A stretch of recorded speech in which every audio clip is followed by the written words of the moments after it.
"That's my father," the black maid shouted, and the words landed in the study like a dropped glass, sharp and final and impossible to take back. Imani Reeves had been in the Takeda household for 11 days. 11 days of learning which floorboards creaked outside the East Wing, which vases were older than the country she'd grown up in, which servants spoke and which ones only nodded. She had taken the job because the pay was absurd for a 21-year-old with a 2-year culinary certificate and a mother whose hospital bills did not care about mercy. She had taken the job because Mrs. Fujita, the head housekeeper, had looked at her resume and said only one thing: "You show up on time, and you keep your mouth closed unless spoken to." Imani had agreed to both. She had not agreed to this. The tray in her hands held a porcelain tea set older than she was, cups so thin she could see her fingers through the white when she held them to the light. She had carried heavier things in her life. She had carried grief, mostly, in the 2 years since her father disappeared from the small apartment they shared in Los Angeles without a note, without a call, without anything but an empty closet and a rent payment that stopped coming. She had told herself for 2 years that he left because he was tired of being poor with her. She had told herself a lot of things to survive the not knowing. She crossed the study with her eyes down, the way Mrs. Fujita had trained her, because eye contact with the man of the house was not her place, not yet, maybe not ever. The study smelled like cedar and old paper, and something underneath both, something like gun oil that nobody bothered to hide because nobody who worked here needed the illusion. Ren Takeda sat behind a desk of black lacquered wood, a fountain pen resting against a stack of documents, his white shirt open at the collar just enough to show where the ink began, dark lines curling up from his chest toward his throat like something alive was trying to climb out of him. He did not look up when she entered. Men like him rarely looked up first. Looking up first meant you were surprised, and Ren Takeda had made himself into a man who was never surprised by anything that walked through his own door. She set the tray down at the edge of the desk, careful, silent, and reached for the first cup to pour. That was when she lifted her eyes, only for a second, only to gauge the angle of the pour so she wouldn't spill on his papers, and that was when she saw it. The portrait behind him. 6 feet tall, gold-framed, black and white, hanging on the wall like it had always been there, and always would be. 2 men standing shoulder to shoulder in dark suits, one Japanese, younger. Unmistakably the man now sitting 3 feet from her with a pen in his hand. The other man was black, older, silver threading through a close-cut beard, a hand resting on the younger man's shoulder like they had built something together and meant to keep building it. Imani had spent 2 years memorizing that face. She had it saved on a phone she could no longer afford to keep the data plan running on. She had a photograph of it in a shoebox under her bed, creased from being held too many times. She knew that face in every light, every angle, every year it had aged in her memory since he vanished. The porcelain cup slipped from her hand and shattered against the floor. "That's my father," she said, and her voice did not sound like her own. It came out too loud for the room, too raw for the setting, the kind of sound that did not belong inside walls this quiet. She pointed at the portrait with a hand that would not stop shaking. "Him. That man. That is my father." The silence that followed was the kind that had weight. Ren set the pen down with a small, precise click, and for the first time since she'd started working in his house, he looked directly at her, not through her, not past her the way men like him looked at staff, but at her, like he was seeing something he needed to reconcile with what he already believed to be true. "Say that again," he said. His voice was quiet. Quiet in a way that made the room feel colder rather than calmer. "That man in the portrait," she said, forcing the words to slow down even as her chest heaved. "His name is Marcus Reeves. He's my father. He disappeared 2 years ago. I haven't heard his voice since. I don't know why his picture is hanging in your study standing next to you like family, but I know his face better than I know my own, and that is him." Ren rose from his chair slowly, the way a man rises when he does not want to spook something wild, though whether he meant himself or her, she could not tell. He walked around the desk and stood in front of the portrait, studying it the way a person studies something they have looked at 1,000 times and never once questioned. "His name was not Marcus to me," Ren said. "To me he was Reeves. He worked for my father for 6 years before he worked with me. He was the only man in this organization who ever told me the truth when I did not want to hear it. Ren's jaw tightened, the muscle working beneath skin that had gone pale beneath its natural color. He is not missing. He is dead. He has been dead for 1 year and 4 months. The floor did not drop out from under Imani. It simply stopped existing. She heard herself say no. Just the one word, small and childish, the way she had said it as a girl when her mother told her the family dog wasn't coming home from the vet. Ren did not soften the blow, did not rush to fill the silence with comfort, because comfort was not a language he had been taught to speak fluently, but he did something that surprised even himself. He pulled a chair out from against the wall and set it near her, an unspoken instruction. Sit before you fall. She did not sit. She stood in the wreckage of the teacup, in the sound of her own father's death delivered by a stranger's mouth, and demanded to know how, and why nobody told her, and Ren answered every question with the same flat, controlled honesty he used when reporting a loss to the only people in his life who outranked him, which was almost no one. He worked security and logistics for this family, Ren said. He was good at it. Better than good. He kept things running that would have collapsed without him, and he did it quietly, the way careful men do. There was a leak inside the organization 18 months ago.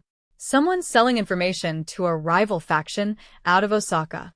Your father found out who it was before I did. He tried to handle it the way he handled everything, alone, without asking for backup because he did not want to put anyone else at risk. Ren's eyes moved to the portrait again, and something crossed his face that Imani would spend the rest of the night trying to name. He was ambushed 3 blocks from a meeting point, he said himself. He never told anyone he was going. Not me. Not his handler. He wanted to protect this family from the consequences of what he'd found, and it cost him the only thing that mattered. Imani felt the room tilt. Then why does no one know, she said. Why did we get nothing? No call. No body. No funeral. My mother spent a year thinking he abandoned us. She raised her voice again without meaning to, the volume climbing with something that was not quite grief, yet because grief required acceptance first, and she had not accepted anything. She still doesn't know if he's alive somewhere with another family or dead in a ditch, and you're telling me you knew this whole time, and let us wonder. That was not my decision, Ren said, and for the first time his composure cracked at the edges, just enough for her to see the man underneath the calculation. I was not the one who made that call. I was 26 years old when it happened. My father was still alive then, still running this house, and it was his decision that the family's business stayed inside the family. Your father was employed under contracts that made his death a liability issue, not a personal one. I argued against it. He looked at her directly then, unflinching, letting her see exactly how much that admission cost him. I lost that argument. I have regretted losing it every day since, and I did not know his daughter existed until she was standing in my study serving me tea 11 days ago, and I did not connect the resemblance, because grief does not usually announce itself with a shattered teacup and a scream. Imani's knees finally gave out and she sat, not gracefully, not in the chair he'd offered but on the floor among the porcelain shards, uncaring of the cuts that might come from it, and she put her face in her hands and let 2 years of unanswered phone calls and unpaid bills and a mother crying quietly in a kitchen at midnight finally break something open inside her chest. Ren did not touch her. He crouched instead, keeping distance that felt deliberate, a careful triangulation between respect and restraint, and he waited, because he understood something about grief that most men in his position had never bothered to learn. Grief needed room before it needed anything else. When she finally lifted her head, her eyes were red and her voice had gone hoarse. I need to see where he's buried, she said. I need proof. I need something besides your word, because right now your word is the only thing standing between me and believing my father just vanished off the face of the earth without saying goodbye.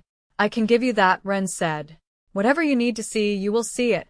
But he paused, and the pause carried weight. She did not yet understand.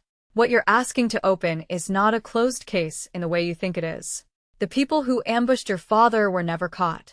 The leak inside my organization was never fully traced. If you start asking questions loudly, in a house full of men who talk to other men who talk to Osaka, you will not just be reopening a wound. You will be painting a target on yourself that your father died trying to keep off you. She should have been afraid. Later, she would wonder why she wasn't. Then tell me quietly, she said. Tell me everything, and I'll decide what I do with it, but I am not walking out of this room without the truth, because I have spent 2 years living a lie that was easier than what actually happened, and I would rather have the truth with a target on my back than another year of nothing. Something shifted in Ren's expression, something that looked almost like respect, the specific kind he rarely extended to anyone inside these walls. Your father used to say something similar, he said quietly. He said the truth was the only currency he trusted, because everything else in this business could be bought, sold, or faked. That was the moment everything changed, though neither of them said it aloud. The tea had gone cold on the tray. The broken cup lay in pieces between them, and somewhere in the walls of the mansion, a clock ticked forward into a version of both their lives that neither had scheduled to happen. Over the following days, Ren kept his promise in pieces, in fragments doled out with the careful control of a man unaccustomed to sharing anything freely. He showed her the file, thin and official and cold in its language, that listed her father's death as an operational loss. He showed her a photograph, the only one that existed in the organization's records, of Marcus Reeves standing at the edge of a warehouse loading dock, laughing at something out of frame, more alive in that single frozen second than Imani had let herself remember him in months. She had to leave the room after seeing it. Ren let her go without following, and that restraint told her something about him that a silence in the study never could have. There was a night, 4 days after the portrait, when Imani found Ren alone in the garden long past midnight, sitting on the low stone wall that bordered the koi pond with his sleeves rolled to the elbow, the ink at his forearm catching moonlight in a way that made the pattern look almost alive. She had not meant to find him.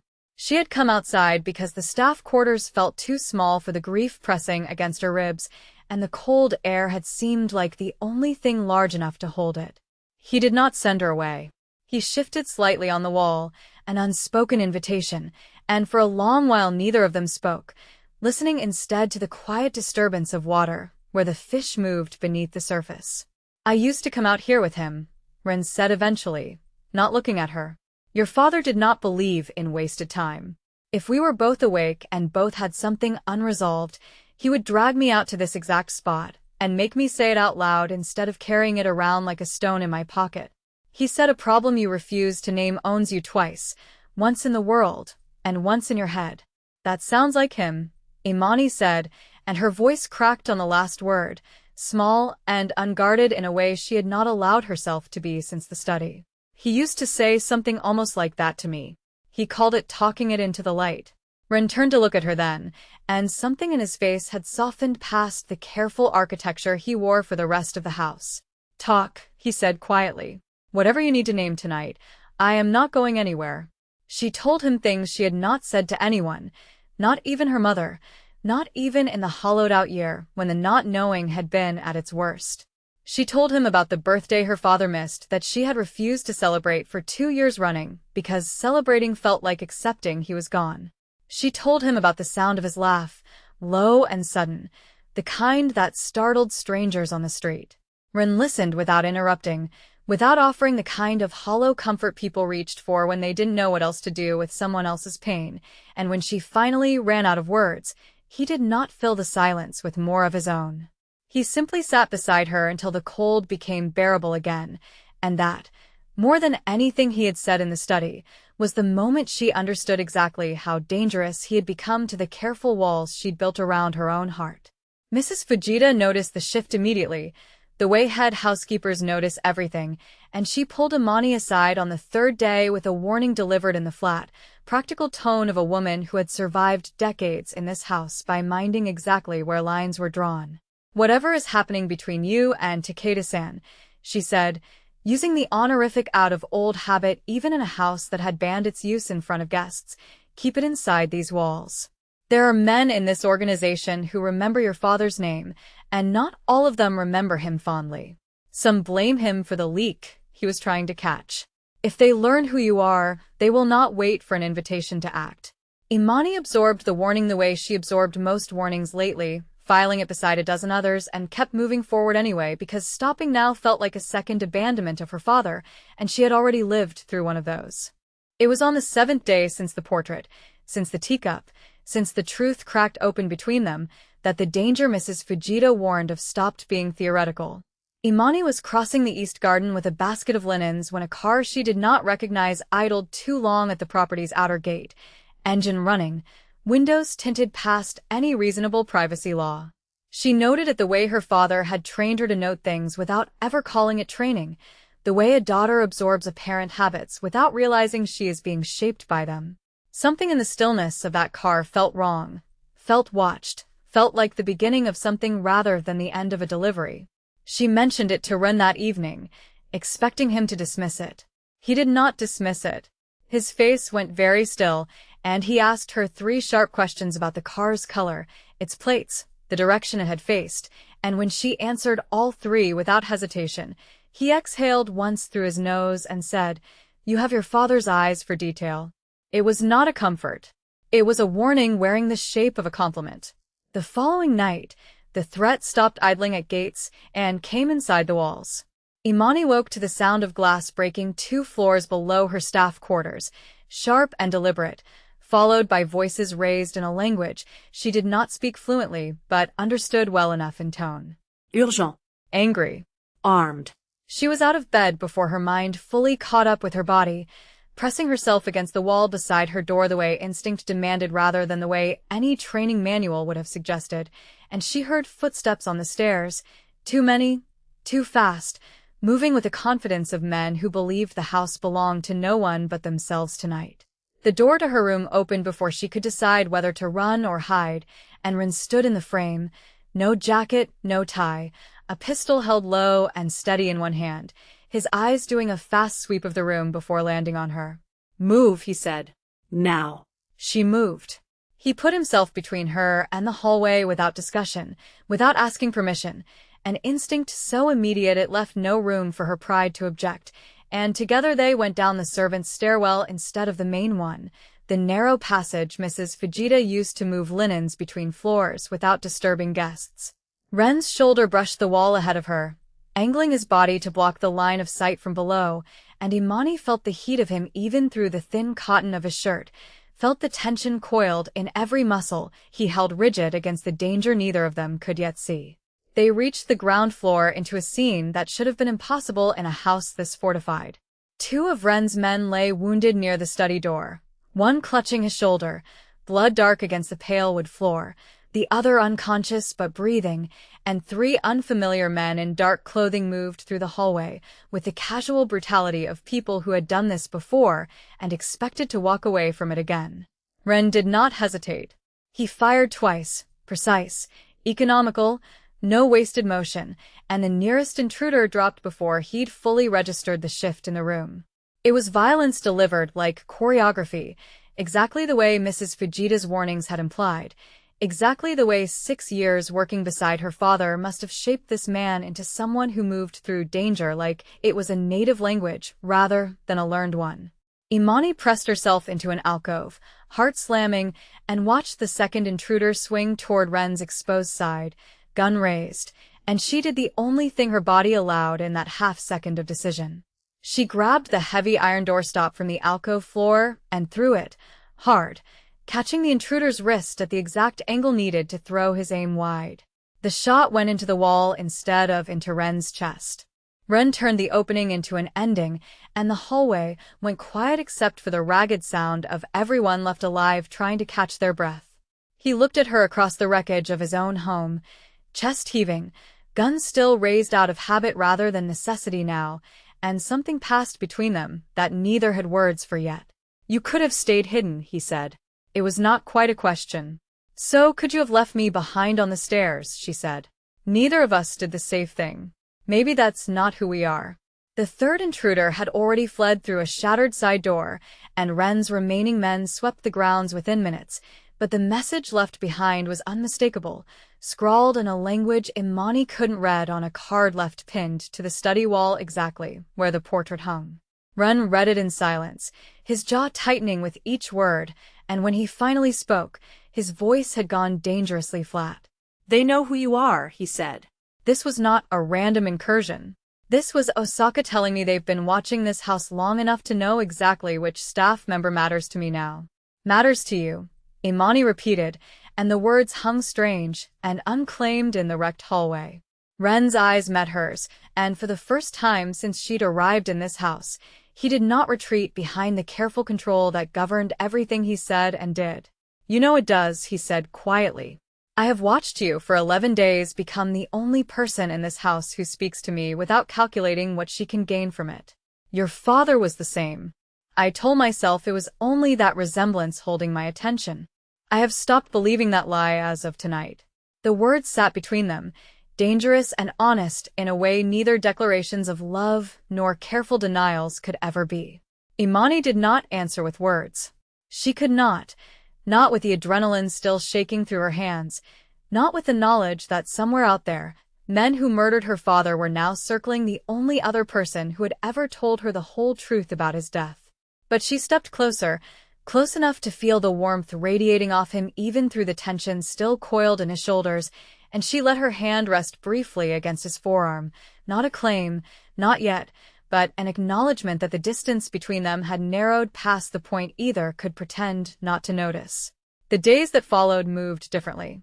Ren doubled security around the estate without explanation to the wider staff, though everyone understood exactly what had prompted it. Imani found herself pulled into rooms she had no staff clearance to enter, shown maps and names and the slow unraveling of exactly who had been feeding information to the rival faction responsible for her father's death. She discovered, 3 days after the attack, a name buried in an old ledger that made her blood run cold. A trusted lieutenant in Ren's own inner circle, a man named Hideo Sato who had sat 2 seats down from Ren at dinner just the previous week, whose signature appeared on the very security logs that had been altered the night her father was ambushed 18 months ago. She brought the ledger to Ren at 2 in the morning, unable to wait for a more appropriate hour, and watched something break and reform behind his eyes as he studied the evidence she'd assembled. He was my father's man before he was mine, Ren said quietly. I trusted him, because my father did. Imani, if this is true, he did not just cost your father his life. He has been selling this family's secrets for years, and I let him sit at my table believing I understood every thread inside these walls. We confront him together, Imani said, and the certainty in her own voice surprised her. Not because I don't trust you to handle it, because I earned the right to be in that room when the truth comes out, the same way you earned the right to know what happened to my father.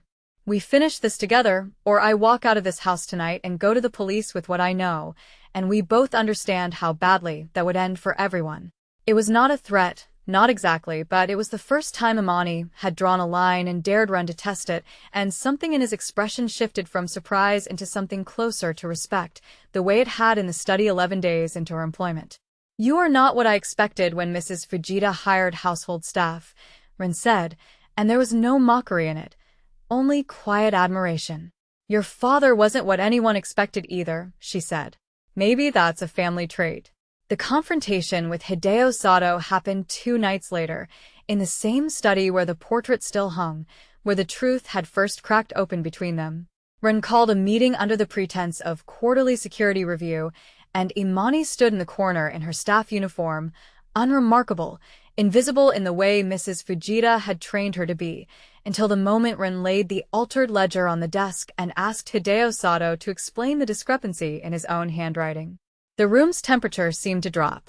Sato's composure held for exactly 4 seconds before it didn't, and in the scramble that followed, in the reach for a concealed weapon that Ren had clearly anticipated and positioned himself to intercept, it was Imani who moved first, stepping into Sato's blind side and driving the heavy brass letter opener from the desk into his forearm with enough force to send the gun clattering uselessly to the floor. It was not elegant. It was not the choreographed violence Ren moved through so easily. It was raw and desperate and effective, and it ended the confrontation before it could become the kind of bloodshed that would have cost either of them something irreplaceable. Sato was taken by Ren's remaining loyal men, dragged away still shouting justifications that answered every question Imani had carried for 2 years, confirming in furious, cornered detail exactly how her father had been betrayed, Exactly who had sold the ambush location to Osaka. Exactly why the cover story of disappearance had been easier for the organization to maintain than the truth of a loyal man murdered for doing his job too well. When the room finally emptied, when the study returned to something resembling silence, Imani stood shaking beside the desk where her father's portrait still hung, and Rin crossed to her without hesitation this time, without the careful distance he'd maintained since the night of the attack. He acknowledged what she was to him then, plainly, without the armor he wore for everyone else in his life. Your father spent 6 years teaching me that loyalty without honesty is worthless, he said. I did not understand what that meant until his daughter walked into my study and refused to let me hide from either. I am done pretending this is only about resemblance or debt or guilt. You are the first person to walk into this house and make me remember what it felt like to be a person instead of an obligation. Imani let herself lean into him then, finally, the exhaustion and grief and fury of the past weeks settling into something quieter, something that felt dangerously close to home. It cost something to get here, she said. It always does in a world like this. It did, Ren agreed. Sato's betrayal would cost him everything the organization's justice demanded, and Ren would carry the weight of having trusted the wrong man for years, a cost that did not simply disappear because the truth had finally surfaced. But some costs, he said quietly, are worth paying for what remains on the other side of them. Imani did not answer with words this time either. She reached up and touched the edge of the portrait frame, tracing the outline of her father's smiling, captured face, and for the first time in 2 years, the grief did not feel like drowning. It felt like standing on solid ground beside someone who understood exactly what had been lost, and exactly what it meant to keep going anyway. She stayed in that house not as a maid anymore, though she never asked for the change, and Rin never framed it as charity, only as truth catching up to where it always should have been. She learned the details of her father's life inside these walls the way she had once only known him at a kitchen table in Los Angeles, discovering a fuller, more complicated man than memory alone could have preserved. Mrs. Fujita told her, unprompted, one afternoon over tea that Imani finally learned to pour without spilling, that Marcus Reeves used to bring the kitchen staff coffee from a shop 3 neighborhoods over because he insisted the house's coffee tasted like regret, and the story made Imani laugh for the first time in longer than she could remember, a real laugh, sudden and unguarded. That startled her as much as it seemed to startle Ren when he heard it from the hallway and appeared in the doorway just to witness it. Her mother learned the truth 2 weeks later, in a phone call that lasted 4 hours and ended in the kind of grief that finally had a shape instead of an endless, formless void. Imani flew home for 11 days to sit with her mother through the worst of it, holding her through nights when the anger came louder than the sadness, through the specific fury of learning that silence had been a policy decision rather than an accident. Ren called every evening during those 11 days, not to check on the investigation, not to discuss Sato's fate or the shifting loyalties inside the organization, but simply to ask how her mother was sleeping, whether the flowers he'd sent had arrived intact, whether Imani herself had eaten anything since the funeral service they finally held, a year and a half late, but no less necessary for the delay. It was a small thing, a phone call with no agenda, but it told her more about what she was to him than the confrontation with Sato ever could have. When she returned to Tokyo, to the house that no longer felt like someone else's world she was merely passing through, Ren met her at the gate himself instead of sending a car, standing in the evening light with his hands in his pockets, like a man who had spent the entire day rehearsing what he wanted to say and had discarded every version of it. He did not say anything elaborate in the end. He simply said, "Welcome home," and the word home landed different than she expected, heavier and more certain, and she understood that somewhere in the 11 days apart, the distance had done what proximity alone could not, had shown her clearly what she was choosing and why.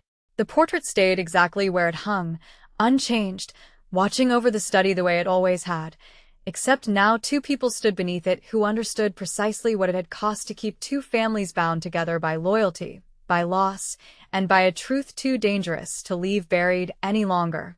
If this story stayed with you, if you felt every second of Imani standing in that study and refusing to look away from the truth, let us know in the comments where you're watching from tonight.